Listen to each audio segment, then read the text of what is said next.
البدع والأهواء، أهل البدع العقائدية وأهل البدع السياسية. نقول بيننا وبينكم السلف، بيننا وبينكم الكتب، كان فيقول البدع بيننا وبينكم. الحمد لله حمدا كثيرا طيبا مباركا فيه كما يحب ربنا ويرى الله. أشهد أن لا إله إلا الله وحده لا شريك له وأشهد أن محمدا عبده ورسوله صلى الله عليه وعلى آله وأصحابه ومن تبعهم بإحسان إلى يوم الدين. أما بعد.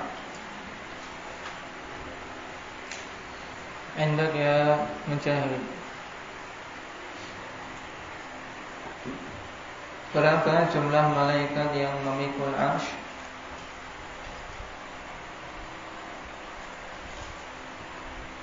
Berapa dalilnya?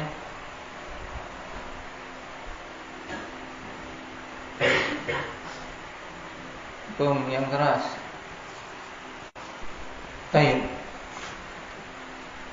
Wa yahmilu arsya rabbika fawqahum yawma idzin thamaniyah. Dan sebagai kelengkapan faedah qanifilah berhubungan dengan permasalahan jumlah malaikat pemikul arsy. 8 ini qanifilah khilaf di kalangan para ulama. Apakah 8 tersebut itu hanya pada hari kiamat saja?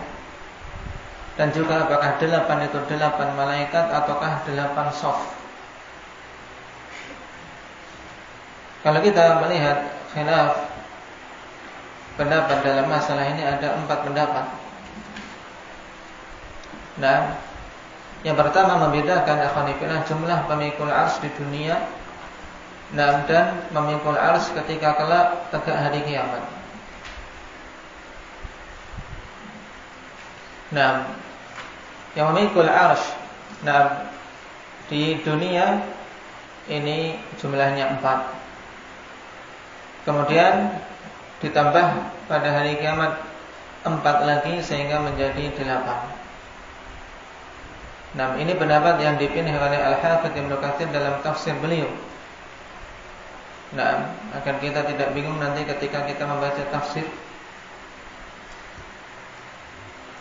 Jadi Al-Hafidz Ibnu Katsir memahami akhwanifillah bahwasanya wa yahmilu arsya rabbika fawqahum yawma idzin thamaniyah.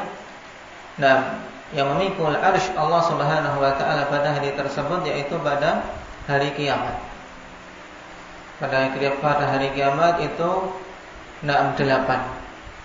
8 ini akhwanifillah asalnya ketika belum tegak hari kiamat jumlahnya 4, kemudian ditambah lagi 4 sehingga 8. Jadi ketika belum hari kiamat 4 saja. Nah, tayyib, apa yang menjadi landasan mereka? Karena pendapat ini akhwanifillah juga dipilih oleh Ibnul Jauzi. Dan bahkan Ibnul Jauzi mengatakan ini pendapat jumhur dalam kitab beliau Zadul Masir. Yang menjadi landasan adalah riwayat yang dibawakan oleh Imam At-Tabari rahimahullah dalam tafsir beliau dari Abdurrahman bin Zaid bin Aslam. Beliau mengatakan qala Rasulullah sallallahu alaihi wasallam yahmiluhu al-yawm 4 wa yaumal qiyamati 8. Nah, memikulnya pada hari ini yaitu pada hari-hari di dunia ini sebelum tegaknya hari kiamat 4. Dan pada hari kiamat kelak 8. Berarti ditambahkan dari yang 4 yang ada di dunia. Akan tapi alhamdulillah sanadnya terputus. Nah, sanadnya terputus sehingga derajatnya dhaif. Mereka berhujjah juga dengan beberapa hadis yang lain dari riwayat Ibnu Ishaq dan juga Ibnu Abbas, cuman tidak lepas dari pembicaraan tentang sanadnya. Pendapat yang kedua menyatakan bahwasanya jumlah 8 itu adalah 8 malaikat di dunia juga di akhirat. Nah, pendapat ini disebutkan oleh Ibnu Jarir rahimahullah taala dan beliau tidak menisbahkan kepada seorang pun.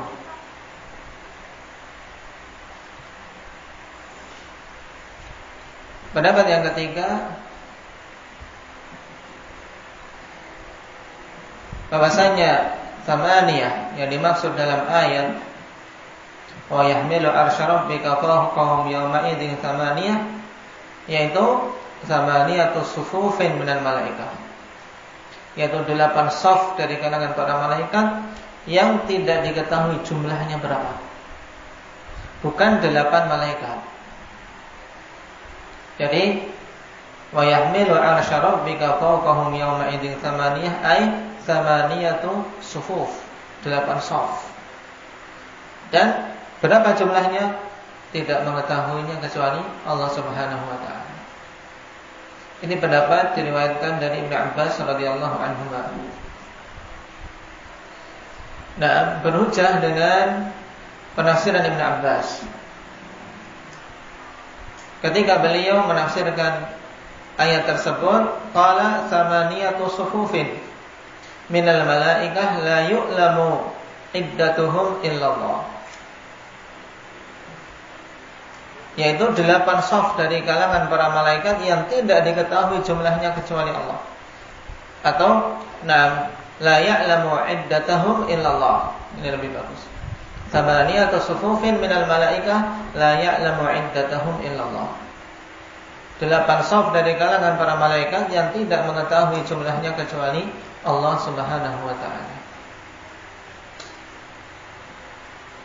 Pendapat ini dinisbahkan oleh Imam As-Suyuti rahimahullah ta'ala dalam Ad-Durrul Manthur kepada Ibnu Jarir, juga Ibnu Al-Mundhir dan Ibnu Abi Hatim.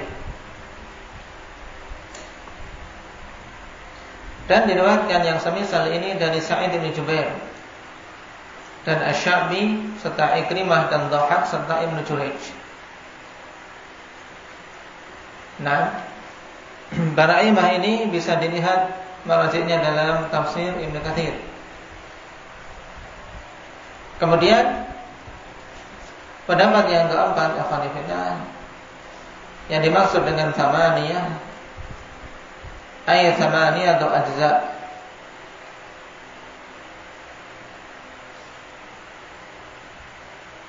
Baik. Karena mereka berpendapat bahwasanya malaikat tis'atu ajza. Tsamaniyatu ajza'in minhum al-qurubiyun. Nah, yaitu sadatul malaikat, para pemimpin malaikat seperti Jibril, Mikail. Nah, kemudian al-muqarrabun. Nah, mereka ini diantaranya hamalatul arsy.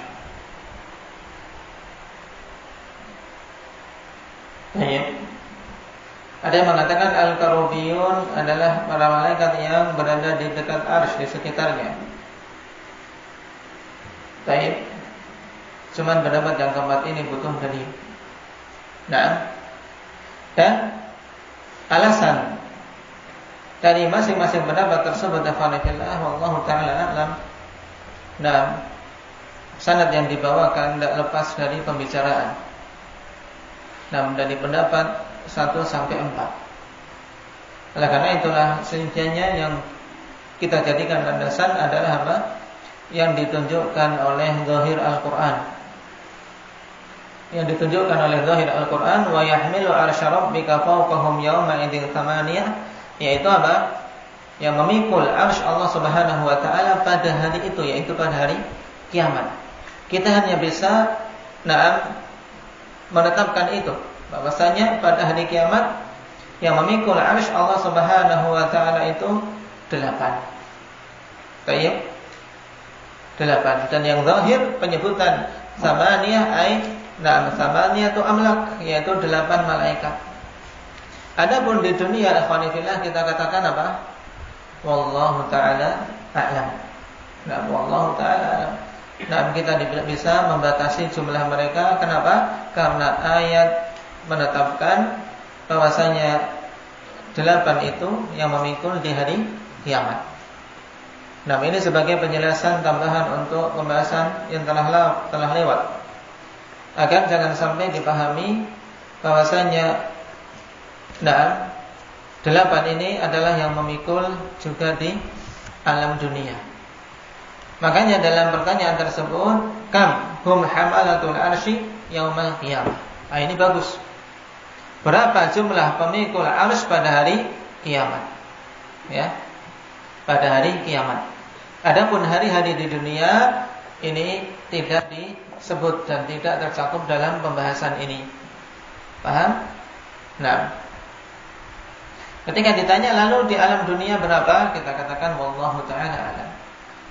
Karena kita tidak mendapati dalil yang sahih yang menyebutkan hal tersebut. Walaupun sederetan para imam seperti Ibnu Katsir memiliki pendapat dalam masalah ini, tapi kita butuh apa? Butuh penguat. Sebab yang dijadikan landasan Ibnu Katsir yang menyatakan ketika di dunia 4 jumlahnya, ini riwayatnya lemah. Nah, dan perkara ghaib butuh khanifillah seorang dalam mengitsbat benar-benar di atas dalil yang sahih. Nah, apalagi ada khilaf. Wallahu ta'ala a'lam.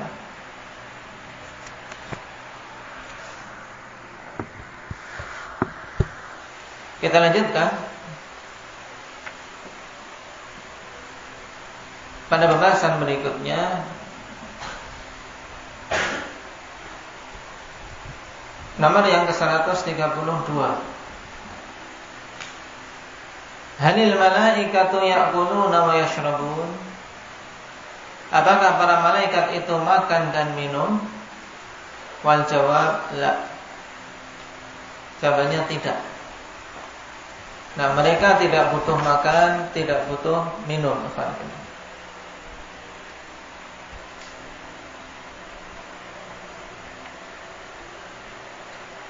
Wa dalilu qaulullah ta'ala falamma ra'a aydiyahum la tasilu ilaihi nakirahum. Berhubungan dengan kisah Nabi Allah Ibrahim alaihi salam yang kedatangan 2 tamu dari kalangan para malaikat. Yaitu Nabi Ibrahim ketika datang 2 tamu tadi segera datang dengan apa? Bi'ijlin samin. Bi'ijlin samin. Ya, dengan 6 seekor apa? Sapi muda yang 6 gemuk. Sebagai bentuk pemuliaan terhadap tamu. Nah, akan tetapi akhwanifillah, nah, tatkala sudah disuguhkan, ternyata malaikat ini tidak menyentuhnya sama sekali. Karena memang mereka tidak makan dan tidak minum. Sebagaimana dalam ayat ini, falamma ra'a aydiyahum la tasilu ilaihi nakirahum fa'awjasa minhum khifah. Maka tatkala Ibrahim melihat tangan-tangan mereka itu tidak menyentuh sama sekali hidangan yang dihidangkan oleh Nabiullah Ibrahim, maka timbul rasa khawatir pada diri Ibrahim alaihissalam. Nah,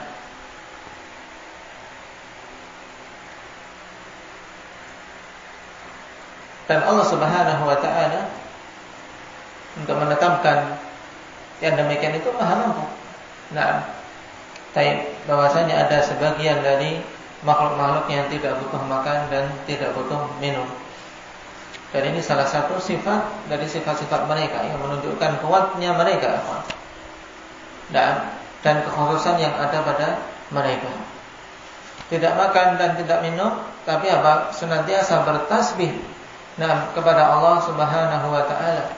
Tidak pernah jemu dan tidak pernah futur. Nah,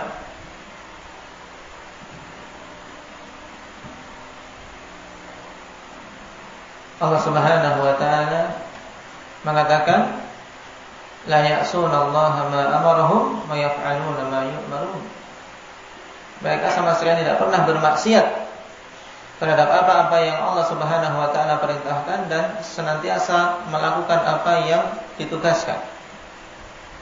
Nah, menunjukkan apa kekuatan yang sangat yang ada pada mereka. Karena apa? Semua tugas yang dibebankan mereka laksanakan. Berbeda dengan kita. Dan kita hamba-hamba yang lemah.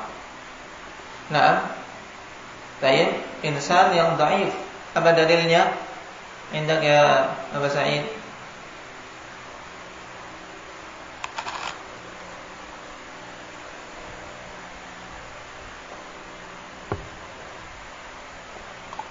Apa dalilnya kalau kita ini dhaif? Memang sejak awal kita diciptakan dalam keadaan dhaif, lemah. Baik. Innal insana khuliqa halu'a. Idza massahu asy-syarru jazu'a wa idza massahu al-khairu manu'a. Sisi pendalilannya karena mereka halu', terus mengeluh. Dan yang mengeluh seperti ini afanifillah menunjukkan adamul quwwah. Nah, baik, kelemahan. Yang lebih tegas lagi di surat An-Nisa, Allah Subhanahu wa taala katakan wa khuliqal insanu dha'ifa. Dan manusia itu diciptakan dalam keadaan lemah. Dan malaikat akhwanifillah dari ketiga makhluk, yaitu antara manusia, jin dan malaikat, malaikatlah yang paling kuat. Malaikat yang paling kuat. Nah, mereka tidak makan, tidak minum, juga tidak pernah bermaksiat. Ini kekuatan yang luar biasa. Adapun para jin, banyakkan mereka bermaksiat pada Allah. Nah, di antara bukti juga, bahwasanya mereka dari sisi kekuatan di bawah para malaikat, yaitu kisah Nabi Allah Sulaiman alaihissalam. Ketika beliau meminta kepada siapa saja yang di dekatnya untuk apa mendatangkan singgasana Ratu Saba. Ayyuhum ya'tini bi'arshiha qabla ayyatuni muslimin. Siapa di antara kalian yang bisa mendatangkan singgasana Ratu Saba sebelum dia datang ke sini? Nah, kemudian Ifrit menawarkan diri. Menawarkan diri dengan tekad apa? Bahwasanya akan mendatangkan arsy-Nya sebelum apa? Sebelum dia beranjak dari tempatnya. Qabla an taquma min maqamik. Sebelum engkau wahai Sulaiman berdiri dari tempat dudukmu, singgasana sudah ada. Luar biasa tidak? Luar biasa, menunjukkan jin lebih kuat daripada manusia, Pak. Dari sisi kekuatan, sisi kecepatan lebih kuat. Karena mampu dengan cepat membawa singgasana Ratu Saba dari Yaman sampai ke negerinya Sulaiman. Di mana?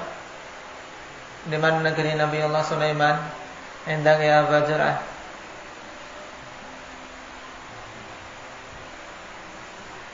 Jangan bilang belum pernah dikasih alamatnya. Nah, saya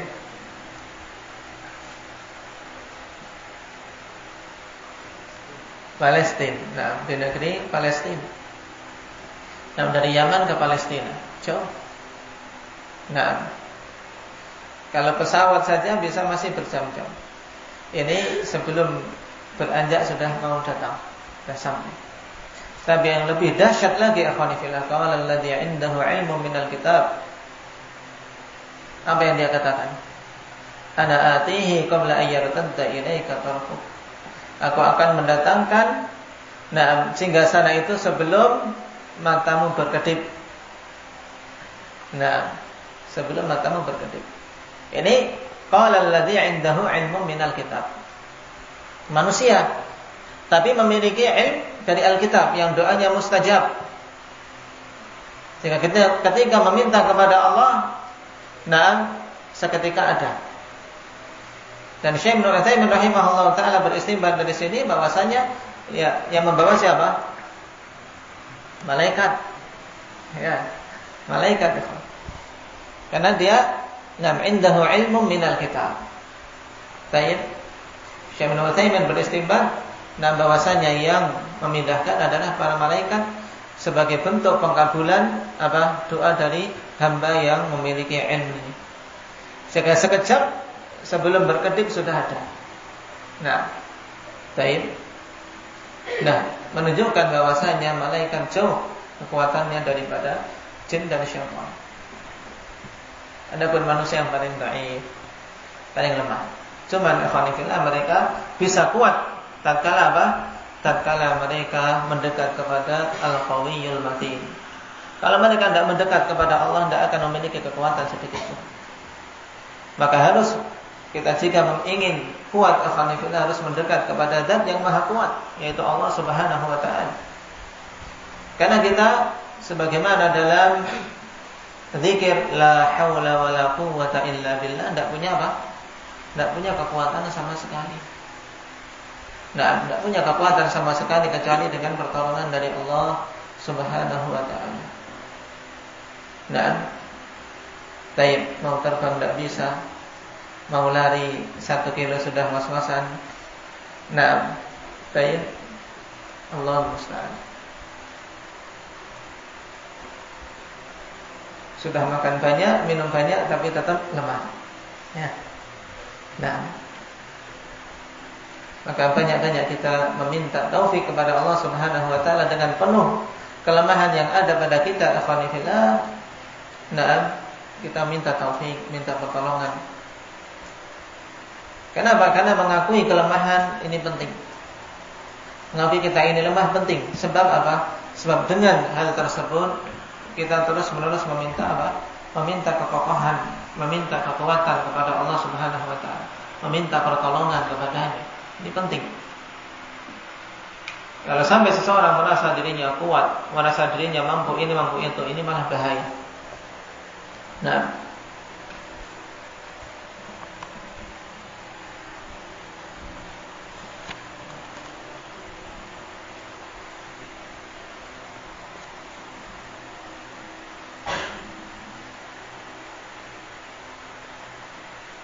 ini berhubungan dengan keadaan para malaikat yang di antara sifatnya adalah la yaqulun wa la yashrabun.